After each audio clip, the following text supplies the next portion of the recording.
Excelentíssimo Senhor Presidente da Assembleia Legislativa da Região Autónoma da Madeira, entidades religiosas, militares e civis, senhoras e senhores deputados, senhoras e senhores convidados, caras e caros conterrâneos. Falemos de autonomia. A autonomia não tem proprietários, não tem donos, porque não se trata de um qualquer bem tangível. Antes de mais, a autonomia é um sentimento, uma vontade inalienável, se quiserem, um estado de espírito que existe dentro de cada um de nós, com maior ou menor intensidade. Não pode nem deve ser vulgarizada, muito menos utilizada como arma de arremesso político. É um conceito que tem de estar acima de partidos, grupos de interesse, individualidades e pessoas. A sua nobreza é tal que tem de se situar num plano superior da nossa sociedade. Sim, porque a sua origem remonta à povoação da Madeira e dos Açores. Faz parte da identidade, das características e da personalidade dos povos insulares. A autonomia não é um epifenómeno surgido no pós-25 de Abril. Não é uma invenção recente, ou sequer o capricho de alguns. É algo muito mais profundo, mais vasto e mais intenso do que aquilo a que muitas vezes o debate político, as quesilhas partidárias e as contingências cotidianas pretendem reduzir. Nas últimas décadas, a discussão acerca desta questão central da vida insular foi simplificada. De certa forma, compreende-se. Houve a necessidade de popularizar e disseminar a mensagem. Acontece que esta abordagem foi aproveitada pelos detratores das regiões autónomas para desvalorizar e inferiorizar pretensões seculares. Não conseguiram. E tenho para mim que, enquanto existirem madeirenses e açorianos, jamais conseguirão. Desde os seus primórdios, as sociedades insulares desejaram ter capacidade e poder para tomarem as suas decisões, para escolherem os caminhos mais indicados, para se desenvolverem e prosperarem. Não por capricho, não por teimosia, mas porque as suas idiosincrasias e condição de vida a isso obrigou e obriga. Partilhamos uma identidade nacional, partilhamos uma língua, partilhamos uma cultura, partilhamos valores, mas somos diferentes. E carecemos de agir diferentemente porque as circunstâncias assim o ditam. Não queremos igualdade. Exigimos, isso sim, equidade, justiça e liberdade. Dentro do contexto da pátria que não renegamos e com a qual convivemos serena e confortavelmente. Nunca quisemos ser outra coisa que não portugueses, mas portugueses especiais, nem melhores, nem piores, diversos e moldados por características geográficas e exigências naturais determinantes e imutáveis. De tal forma que esses aspectos são ressalvados, enumerados e expressamente consagrados pela Constituição da República Portuguesa. O artigo 225 da nossa Magna Carta sintetiza de forma clara a matriz essencial da autonomia, quando afirma que o regime político-administrativo das regiões autónomas se fundamenta nas características geográficas, económicas, sociais e culturais dos dois arquipélagos. E, acima de tudo, nas históricas aspirações autonomistas das populações insulares. Repito, nas históricas aspirações autonomistas das populações insulares. De acordo com o académico Godfrey Baldacchino, da Universidade de Malta, as regiões autónomas insulares devem dispor de 5 capacidades essenciais. Capacidade total na definição das políticas económicas, financeiras e fiscais. Refere mesmo que a competência na política fiscal é a mais crítica em relação à obtenção da prosperidade económica. Afirma que um ambiente de baixa fiscalidade global induz a atração eficaz de investimento externo. capacidade plena na definição de políticas ambientais e gestão de recursos naturais, capacidade na definição de políticas de acessibilidade, especialmente no que diz respeito ao transporte marítimo e aéreo, capacidade na definição de políticas que estimulem a livre circulação de pessoas, capacidade para desenvolver políticas e ações de paradiplomacia, não se substituindo ao Estado, mas complementando esses processos. De acordo com este especialista, é tempo de os Estados olharem para as suas regiões autónomas como espaços para se aplicarem políticas inovadoras e aproveitarem as oportunidades oferecidas pela insularidade, pelo isolamento, pelo tamanho e pela localização desses espaços.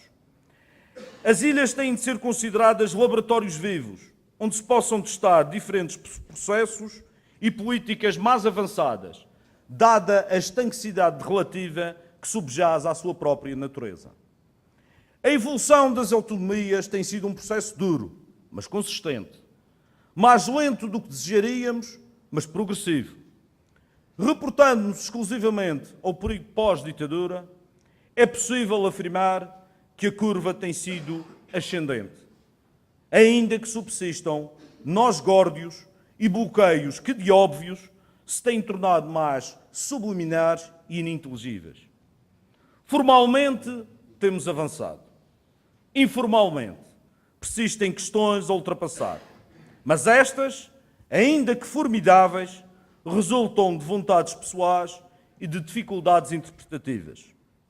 Urge encontrar um referencial normativo que seja imune a disposições e estados de espírito individuais, que não quebre perante conjunturas adversas, nem sobre em face de dinâmicas momentâneas, mas flexível o suficiente para se adaptar à realidade vertiginosamente mutável.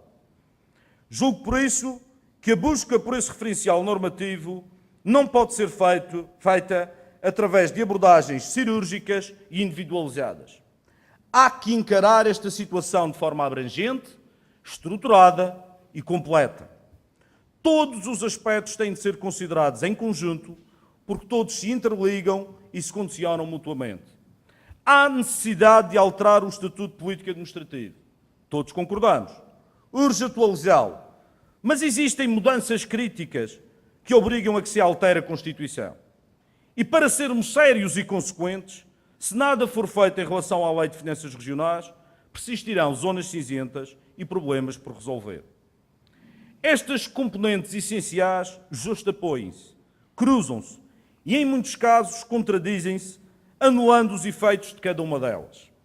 A modernização, a clarificação e a estabilização da autonomia implicam compromissos e negociações naquelas três vertentes. A autonomia precisa de um tratado, do seu próprio tratado, de um compromisso solene e completo que lhe dê a dignidade de vida imerecida. Mas com ele não se resolve apenas a questão da dignidade. Melhora-se substancialmente a eficácia e a operacionalidade do regime, do funcionamento das instituições e do relacionamento entre órgãos de poder nacionais e regionais. Tudo isto num plano acima de pessoas, vontades, partidos, conjunturas e dinâmicas cotidianas.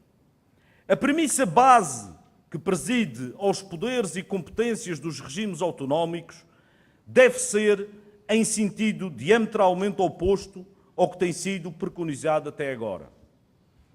O que deverá estar consagrado na Constituição não é os poderes atribuídos aos órgãos regionais, mas sim aqueles que deverão estar atribuídos ao Estado nas regiões autónomas. O ponto de partida tem de ser aquele que determina que os órgãos regionais têm competência plena em todas as áreas, exceto naquelas que a Constituição define, e não, como até agora, o seu contrário. O princípio é de que as regiões autónomas tudo devem poder fazer e decidir, salvo em algumas matérias a definir, essencialmente áreas associadas à soberania, defesa, segurança, liberdades e garantias e ainda a justiça. Tudo o resto fica sob a alçada dos órgãos de governo próprio, enquadrado pelos princípios constitucionais em vigor. As competências regionais têm de ser olhadas numa perspectiva maximalista e não minimalista. Tem de se acabar com esta visão restritiva, tutelada e vigiada que paira sobre as autonomias. Estas devem ser encaradas com naturalidade, sem receios nem constrangimentos. Acerca desta questão da vida tutelada e vigiada em que medramos, importa referir o seguinte: não estão em causa as pessoas, especialmente as últimas duas, as quais têm desempenhado o cargo para que foram nomeadas com uma exemplar, inteligente e muito digna correção. Isso que fique bem assente. Porém, o cargo anacrónico de representante da República tem de desaparecer do normativo constitucional. A sua permanência é absolutamente injustificável. Correndo o risco de parecer deselegante, não posso deixar de proferir esta afirmação. Até porque ela traduz uma vontade generalizada, aceite e profundamente sentida por quase todos os partidos e pela população em geral das duas regiões autónomas, como foi possível observar recentemente nas cerimónias do Dia da Região Autónoma dos Açores. Mas se ficarmos por aqui, estaremos apenas a resolver o problema formal, teleológico, diria mesmo a face romântica da autonomia. Faltar-nos-á a componente material, mais prática, sem a qual, porém, nada funciona. Persiste um certo pensamento na sociedade portuguesa de que as regiões insulares são um fardo pesado para a Fazenda Nacional, para os contribuintes continentais. Esta crença, ainda que mitigada, povoa o subconsciente de muitos dos nossos conterrâneos peninsulares. É falsa e incorreta por duas razões principais. Em primeiro lugar, porque escamoteia todos os contributos daqui originados ao longo de diversos séculos e cujo saldo é notoriamente favorável à metrópole. Segundo, porque uma análise atenta das transferências do Orçamento de Estado leva-nos a concluir que o peso relativo dessas transferências no total do orçamento ainda fica aquém do peso relativo da população insular em relação ao total nacional. Para além deste mito urbano de derrota difícil, o relacionamento financeiro entre as duas partes constitui um fator de fricção e atrito devido essencialmente à fragilidade da lei, que regula esse mesmo relacionamento. Tão frágil que permite violações constantes, alterações unilaterais e interpretações criativas e abusivas por parte dos vários responsáveis políticos nacionais. Este é o verdadeiro cerne da questão, cuja resolução passa pelo seguinte: é preciso que se entendam dois aspectos essenciais. Um deles é que o nível de transferências deve ser aquele que decorre das obrigações do Estado com estas duas parcelas do território nacional. Nem um cêntimo a mais, nem um cêntimo a menos. O suficiente para se garantir a equidade e a coesão nacionais. O outro aspecto prende-se com o alargamento de competências preconizado anteriormente neste texto. Temos de ter liberdade total para definir o nosso sistema tributário, no sentido de fortalecer o nosso desenvolvimento económico e assegurar a nossa prosperidade. Em suma, estamos a afirmar que mais importante do que o peixe é a liberdade de pescar com os meios que entendermos necessários. Para que nos emancipemos, é preciso que nos deixem, sendo certo que um filho não deixa de o ser apenas por se tornar adulto e prosseguir no seu caminho. Essa etapa da vida não lhe retira a essência e a identidade, nem lhe extingue os direitos e deveres. Daqui decorre que a construção de uma verdadeira e funcional lei de finanças regionais afigura-se essencial. Uma lei blindada no que às violações diz respeito, que defina um quadro sancionatório bionívoco e bionívoco suficientemente dissuasor. Uma lei clara, transparente e com reduzida largura de banda quanto às possíveis interpretações.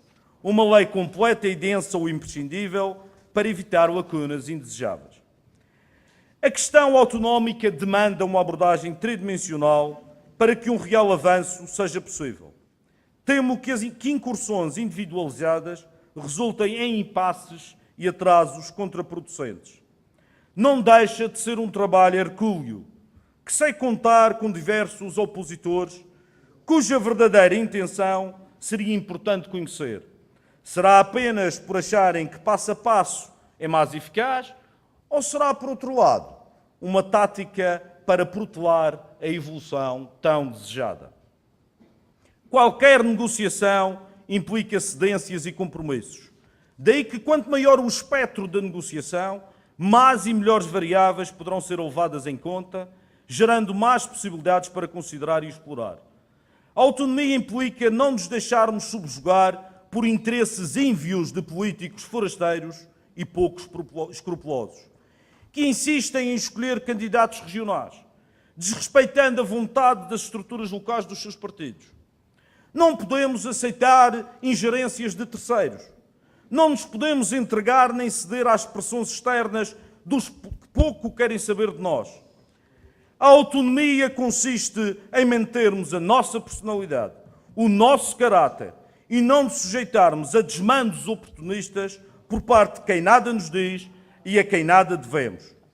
Quem se deixa vergar e maniatar em troca de banquetes faustosos, quem se vende por breves instantes de fama, esquecendo-se da sua terra, das suas gentes, apenas conseguirá o repúdio ou, no mínimo, a indiferença dos seus conterrâneos.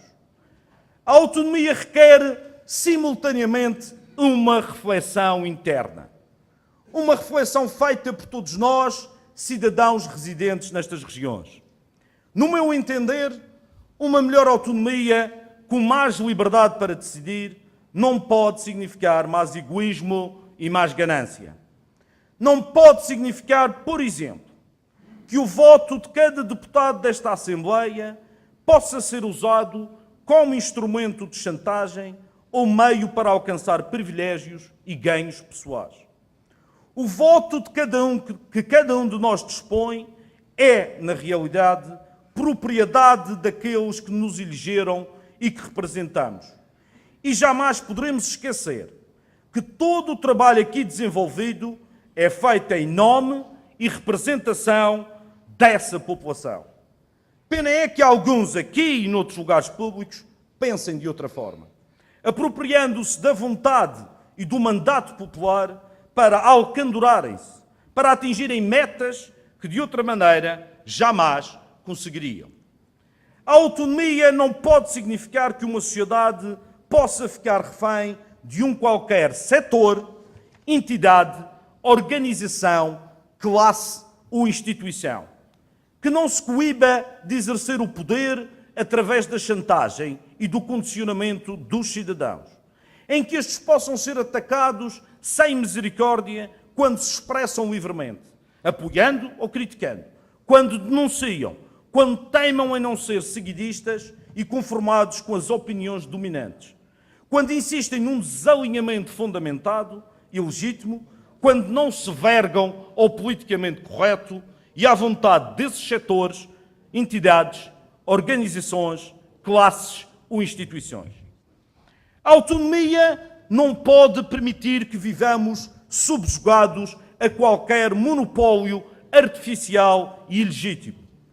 Isto significa que numa sociedade moderna não devem existir filhos de um Deus menor ou filhos de um Deus maior, mas em que todos têm o direito e até o dever de procurarem destacar-se, de se tornarem melhores e mais prósperos, sem espezinharem nada nem ninguém e com base nas suas qualidades e méritos.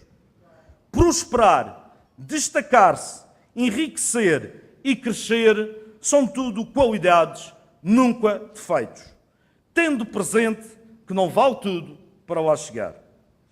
A autonomia é também, nestes momentos dramáticos e incertos, sermos solidários com os nossos familiares, amigos e conterrâneos que procuraram melhor sorte além fronteiras. As nossas comunidades espalhadas por esse mundo, porque também é deles este dia.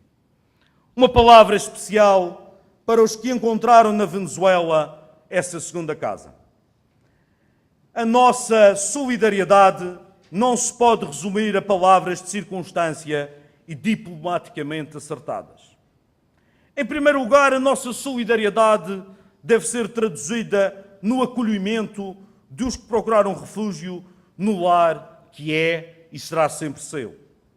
Mas, ao mesmo tempo, impõe-se que se vá mais longe, condenando os responsáveis pela degradação vertiginosa de um país, pela violação sistemática e constante dos mais básicos direitos humanos, responsáveis esses que recusam devolver aos cidadãos, ao povo, a liberdade de escolher os seus representantes e líderes. É tempo de dizer basta perante esta suspensão violenta e repressiva da democracia. Solidariedade não é contemplação. Solidariedade não é condescendência. Solidariedade não é diplomacia de salão.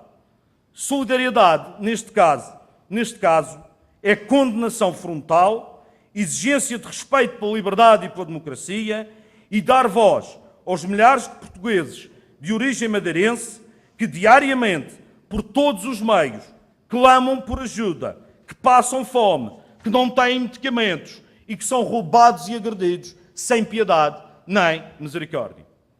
Autonomia é resistência, luta e resiliência perante os desafios e as adversidades que somos obrigados a enfrentar diariamente. Autonomia significa ter orgulho na nossa terra, querer desenvolvê-la e torná-la melhor. Ter orgulho nas nossas gentes e acreditar nas suas imensas capacidades. Utilizar a liberdade e a capacidade de decidir para elevar o nível de vida de todos nós. Garantir cuidados de saúde de qualidade e universais. Emprego condigno. Segurança e educação para as nossas crianças. Oportunidades para os nossos jovens. E cuidados e dignidade para os nossos idosos. Autonomia é, no essencial, isto. Uma quase utopia, porque sabemos quanto ainda há por fazer. Mas é uma rota na qual é obrigatório nos mantermos teimosos, persistentes e irredutíveis. Faço agora um apelo às gerações mais novas, àqueles que serão responsáveis por garantir o futuro da nossa região, da nossa sociedade, os fiéis depositários da nossa identidade. Mantenham viva esta chama. Tenham noção que somos nós e são essas novas gerações quem têm de construir o nosso futuro e o vosso futuro. Que o nosso sucesso será tanto maior quão mais intenso for o nosso e o vosso empenhamento, o nosso e a vossa solidariedade, a nossa e a vossa união e a nossa liberdade. As rédeas do destino têm de estar nas nossas mãos, porque ninguém, melhor do que nós, madeirenses, saberá qual o rumo a seguir. Dispamos, de uma vez por todas, as vestes partidárias, sectárias e egocêntricas, e cobramo-nos de um verdadeiro espírito regionalista, de defesa intransigente dos interesses da nossa terra, maior que o nosso protagonismo pessoal, que o nosso brilho individual, é o interesse coletivo das nossas gentes, do nosso povo, que tem de nortear todas as nossas ações, as nossas ideias, o nosso trabalho e a nossa luta. Todos os anos, todos os meses, todos os dias e todos os instantes da nossa vida pública. Por uma Madeira mais justa, uma Madeira mais solidária, uma Madeira mais próspera e, acima de tudo, por uma Madeira mais livre. Muito obrigado.